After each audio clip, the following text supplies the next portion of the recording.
So এই মুহূর্তে আমরা আছি সূর্যাপুর টোল প্লাজা, আর আমাদের east Sikkim silk route ride start হয়ে গেছে।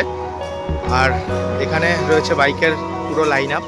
একে একে দেখে নাও কি কি বাইক আমাদের সাথে যাচ্ছে।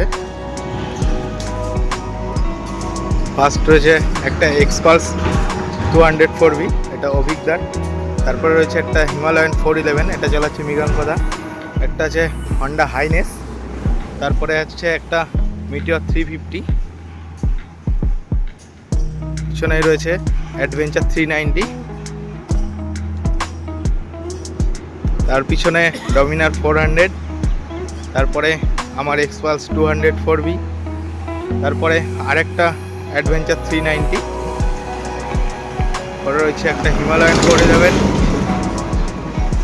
হিমালয়ান 450। তারপরে আরও একটা এক্সপালস, পরে আরেকটা হিমালয়ান 411, পিছনে পরপর দুটো মিটিওর এবং তার পিছনে একটা ডমিনার 400। এই চায়ের দোকানে দাঁড়ানো হয়েছে। কিছুক্ষণ দাঁড়ানোর পরে বেরিয়ে পড়বো আমরা একেবারে শিলিগুড়ি। এর মধ্যে আর কোথাও দাঁড়াবো না, একবারে শিলিগুড়ি ঢুকবো।